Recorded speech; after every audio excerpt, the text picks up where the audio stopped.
In the name of Allah, the most merciful and the most beneficial. Assalamu alaikum dear students. Welcome all of you on Computer Science Online. उम्मीद करता हूँ कि आप सब खैरियत से होंगे। डियर स्टूडेंट्स, दुआ है कि अल्लाह ताला आपके और मेरे इल्म में इजाफ़ा फरमाए। Dear students, today our topic of discussion is what is operating system and its types according to user interface। यानी आज की इस लेक्चर में हम देखेंगे कि ऑपरेटिंग सिस्टम क्या होता है, बेसिकली उसकी कौन सी टाइप्स हैं इंटरफेस के लिहाज से। यानी आज हमने ऑपरेटिंग सिस्टम को यूज़र इंटरफेस की टाइप्स के मुताबिक स्टडी करना है। डियर स्टूडेंट, सबसे पहले हम डिस्कस करते हैं कि ऑपरेटिंग सिस्टम क्या होता है। Dear student, operating system is a system software that is use to interact user to the computer. यानी ऑपरेटिंग सिस्टम क्या है, एक सिस्टम सॉफ्टवेयर है जो यूज़र को कंप्यूटर के साथ कनेक्ट करता है। यानी ये एक इंटरफेस का काम करता है बिटवीन यूज़र एंड कंप्यूटर। आपके अगर सिस्टम में ऑपरेटिंग सिस्टम नहीं होगा तो आप कंप्यूटर के साथ कभी भी कनेक्ट नहीं हो सकते, उससे कोई काम नहीं ले सकते। उसके अलावा जितने भी एप्लीकेशंस प्रोग्राम्स होते हैं इनको भी प्रॉपरली एग्जीक्यूट करवाना ऑपरेटिंग सिस्टम का काम होता है। ऑपरेटिंग सिस्टम क्या करता है, डिफरेंट प्रोग्राम्स को एग्जीक्यूट करवाता है थ्रू मेमोरी मैनेजमेंट और थ्रू प्रोसेस मैनेजमेंट। इसके अलावा ऑपरेटिंग सिस्टम क्या होता है, ये डिफरेंट हार्डवेयर कंपोनेंट्स को भी कंट्रोल करता है। यानी जितने भी कंप्यूटर में हार्डवेयर से रिलेटेड ऑपरेशंस होते हैं उनको भी ऑपरेटिंग सिस्टम ही कंट्रोल करता है।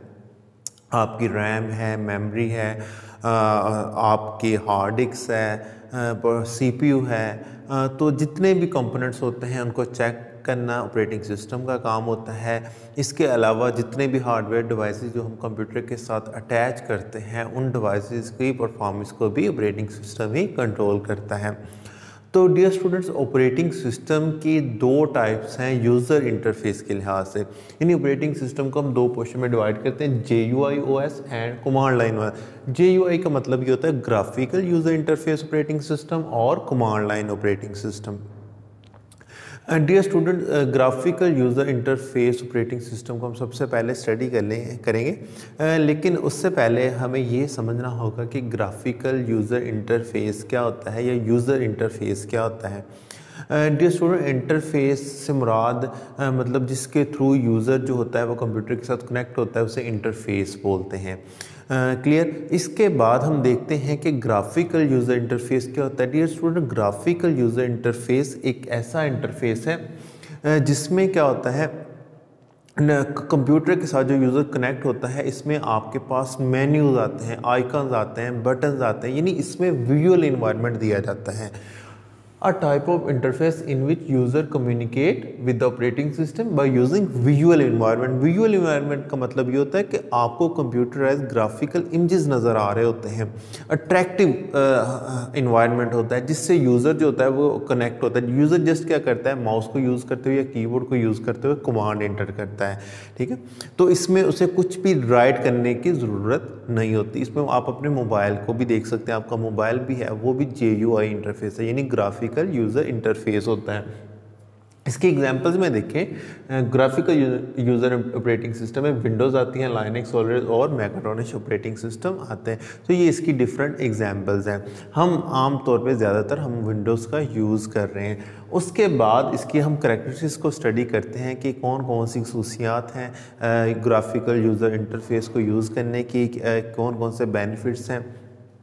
डियर स्टूडेंट, बहुत ही आसान सी बेनिफिट्स हैं इससे जिसको आप इजीली समझ सकते हैं। देखें, JUI graphical user interface, it's mean कि इसमें मेन्यूज़ हैं, आइकन्स हैं, बटन्स हैं और इसके अलावा अट्रैक्टिव होता है, इसको देखना और समझना आसान हो जाता है। देखें, उसके बाद जो सेकंड इसका फीचर है वो ईज़ी टू यूज़ इसलिए है क्योंकि इसमें आपके पास अट्रैक्शन है, कमांड्स नहीं देनी पड़ती आपको। क्या है, डिफरेंट मेन्यूज़ और बटन्स हैं, उनको देख के आप क्लिक कर सकते हैं, आप आसानी से याद रख सकते हैं, कि मैंने किस तरह इसमें से कमांड्स इंटर करनी है।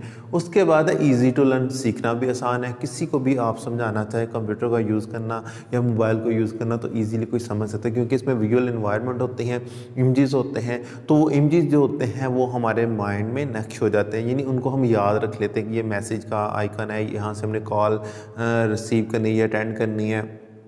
यहाँ से हमें कंप्यूटर, माई कंप्यूटर है तो वहाँ पे हमने इंटर होना है, तो हमें डिफरेंट पार्टीशन नज़र आ जाएंगी, ड्राइव्स नज़र आ जाएंगी, रिसाइकल बिन का आइकन बना हुआ है, तो इसलिए इजी टू लर्न है। Last point is attractive. ये चीज़ें हम पहले भी डिस्कस कर चुके हैं कि ज़ाहिर बात है जब एक ऑपरेटिंग सिस्टम GUI या ग्राफिकल यूज़र इंटरफेस है तो उसमें अट्रैक्शन ऑलरेडी होगी, क्योंकि इसमें डिफरेंट कलर्स, डिफरेंट शेप के मेन्यूज़ होते हैं जो आपको अट्रैक्ट करते हैं। और सिंपल सी एग्जांपल है, जो बच्चे हैं देखें वो इजीली इस सिस्टम GUI को यूज़ करते हैं, वो जस्ट इसीलिए इजीली सीख लेते हैं क्योंकि ये अट्रैक्शन होती है, इसमें अट्रैक्टिव ऑपरेटिंग सिस्टम होते हैं, तो इसलिए इनको यूज़ करना, सीखना और समझना हमारे लिए आसान होता है। Dear student, graphical user interface के बाद हमारे पास जो दूसरा ऑपरेटिंग सिस्टम आ रहा है वो है command line operating system. Command line operating system जो होता है वो ग्राफिकल यूज़र ऑपरेटिंग सिस्टम से टोटली डिफरेंट होता है। इसमें क्या होता है, इसमें हम डिफरेंट कमांड्स को यूज़ करते हैं। कमांड्स का मतलब आपको कोडिंग करनी पड़ती है। अगर आपने कोई भी कंप्यूटर के साथ इनपुट या आउटपुट का फंक्शन परफॉर्म करवाना है तो आप ये काम कैसे करोगे, थ्रू कोड करोगे। A type of interface in which user interact with the operating system by using command, यानी इसमें हमने क्या करना है, कमांड्स का यूज़ करना है। इसकी एग्जांपल्स क्या है, इसमें डॉज है और यूनिक्स इस ऑपरेटिंग सिस्टम की एग्जांपल्स हैं। तो डियर स्टूडेंट्स, आज के लेक्चर्स में हमने देखा कि ऑपरेटिंग सिस्टम क्या होता है, उसकी एग्जांपल्स, और आज हमने ऑपरेटिंग सिस्टम को इंटरफेस के लिहाज से डिस्कस किया कि तो इंटरफेस के लिहाज से दो टाइप्स ऑफ ऑपरेटिंग सिस्टम की, एक है ग्राफिकल यूज़र इंटरफेस और है दूसरा कमांड लाइन इंटरफेस। तो उम्मीद करता हूँ कि आज के लेक्चर की आपको समझ आई होगी, आज का लेक्चर आपके लिए इंटरेस्टिंग रहा होगा। मुझे अपनी दुआओं में याद रखिएगा। अल्लाह हाफिज़।